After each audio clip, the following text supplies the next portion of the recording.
terapung di lautan. Alam sadar, puncak gunung es yang tunggu sebentar ya. Ini saya punya kucing, dia sudah atau presonsius tepat di bawah permukaan ingatan yang bisa dipanggil kembali ke alam sadar dengan Buddha yang tadi ada videonya yang ditarik ke atas ya. Alam bawah sadar di bawah ya. Jadi ada tiga ya. Ini yang biru muda, biru tua ya, baru yang hitam ya, agak kebiruan ya.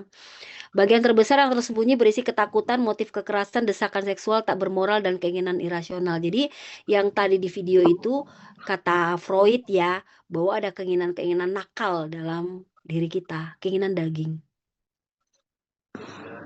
di alam bawah sadar kita. Itu karena kenakalan sesuatu yang nakal ya, kita nggak bisa oh itu dosa gitu loh. Tapi emang ada alam bawah sadar yang menentukan itu kan ketika kita melakukannya ya. Makanya kan kata Tuhan, marahlah kamu dalam hatimu. Jadi aja jangan dikeluarin di tindakan. Ya, bawa tidur aja gitu. Di alam bawah sadar itu kesel marah-marah gitu. Nyebelin banget ini. Tapi nanti besoknya kita itu. Makanya memang di dalam alam bawah sadar itu juga ada pengampunan ya. Ada penerimaan, acceptance diri kita, berdamai dengan diri kita. Tahap perkembangan ya, psikologi. Menurut psikoseksual ya, menurut Freud ya, kita harus belajar kepribadian terbentuk melalui konflik pada zona erogan tertentu, oral, pusat pada mulut, anal, fokus pada kontrol, falik, kesadaran alat kelamin, laten, dorongan seksual beredah, puber, pematangan seksual minat pada lawan jenis ini, ya, perkembangan psikoseksual. Ini ada perkembangannya, Bapak Ibu. Nah, kalau ada dirusak di masa laten ini, puber ini rusak, yang sebenarnya belum puber, pematangannya belum ada, nah ini sangat berbahaya. 3-6 tahun kesadaran dia sadar akan Oedipus kompleks. Tapi di umur 1-3 tahun dia makanya umur 1-3 tahun itu harus kok anak saya umur 4 tahun masih ngompol gitu.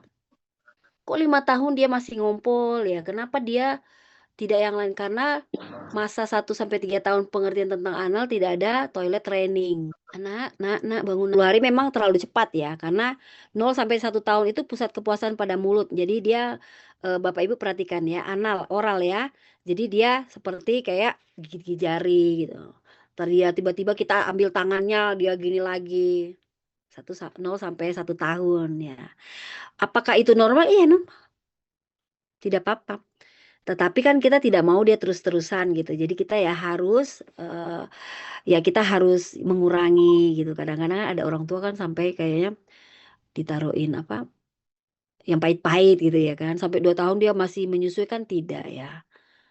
Dorongan seksual berbeda, fokus pada sekolah, teman. Jadi di umur ini dia tidak ada lagi, dorongan seksual itu nggak ada lagi sama sekali ya. Sampai puber. Nanti dia timbul di genital, pematangan seksual minat pada lawan jenis. Nanti kan udah mulai pacaran, udah mulai naksir-naksiran. Seperti itu. Lanjut, mekanisme pertahanan ego. Strategi psikologis tak sadar yang digunakan ego untuk melindungi diri dari kecemasan yang timbul akibat konflik id dan superego. Jadi represi menekan ingatan atau pikiran traumatis ke alam bawah sadar agar tidak muncul ke permukaan. Karena itu menyakitkan bagi kita, akhirnya kita tekan agar dia tidak muncul Iya, gitu. betul. Karena kalau muncul nanti tiba-tiba kita stres gitu.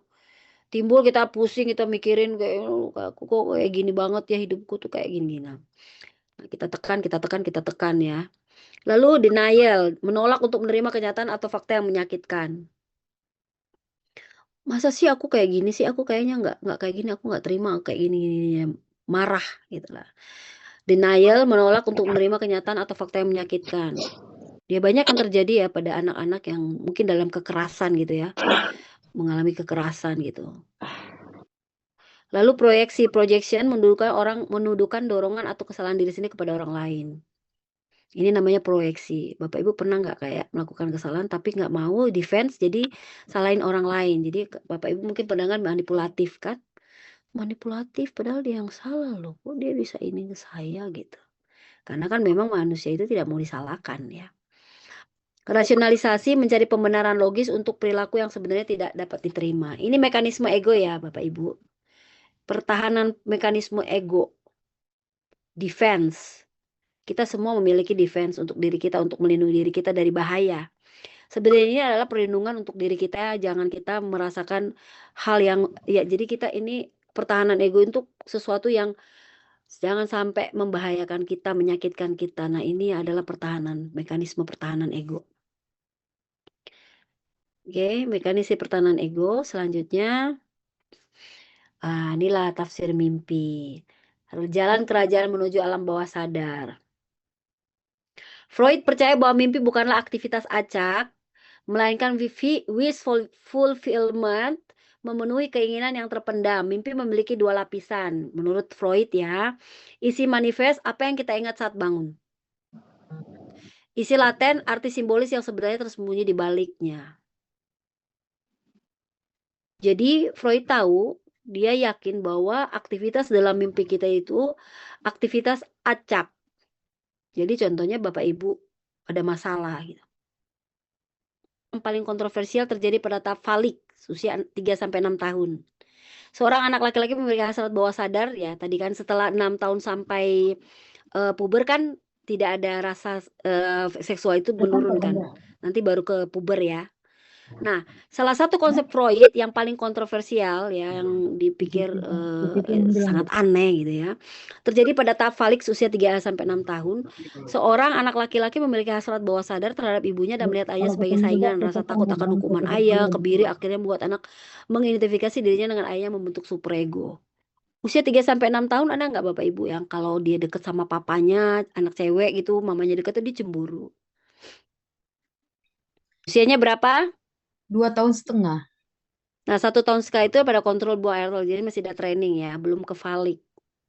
Tetapi karena belum ke falik ya, berarti karena attachment-nya gitu, berarti keterikatannya. Jadi kayak gini, jadi dia belum ke falik, jadi belum dibilang itu karena cemburu ya, bukan karena ada keinginan, bukan, belum, tetapi karena keterikatannya. Jadi kalau sumpah dia kan papa sibuk, kalau Iya. pas ketemu jarang-jarang, Oke. tapi pas ketemu tuh main terus, sayang-sayangan gitu kan, terus kayak momen yang indah gitu. Nah, ini sudah ya. Nah, ini yang membentuk superego ya, membuat anak mengidentifikasi dirinya dengan ayah yang membentuk superego. Lalu ini menurut Freud ya, warisan non kritik, warisan abadi. Freud mempopulerkan talking cure, terapi bicara, yang menjadi dasar psikoterapi modern. Gagasannya tentang pentingnya masa kanak-kanak dan keberadaan alam bawah sadar tetap menjadi pilar fundamental dalam memahami perilaku manusia. Jadi selalu Freud menjelaskan tentang masa kanak-kanak. Betapa pentingnya masa kanak-kanak itu. Karena masa kanak-kanak itu penuh dengan yang ya mungkin dia lupa gitu ya. Dia tidak sadar, tapi perilakunya keluar ketika dia dewasa. Apa yang dia alami. Mungkin dia tidak ingat, mungkin Bapak Ibu, saya nggak tahu deh, saya mengalami apa sih masih kecil, kita paksa untuk lupa gitu. Nah, tapi keluar ketika sudah dewasa.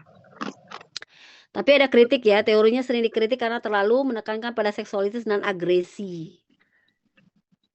Banyak konsepnya dianggap sulit dibuktikan secara ilmiah.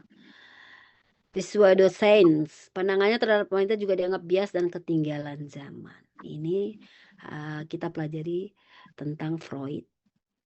Ya. Kata Bapak Freud, Sigmund Freud, ego bukanlah tuan di rumahnya sendiri. Jadi yang menentukan adalah diri kita, bukan ego kita. Kita yang tuan ya.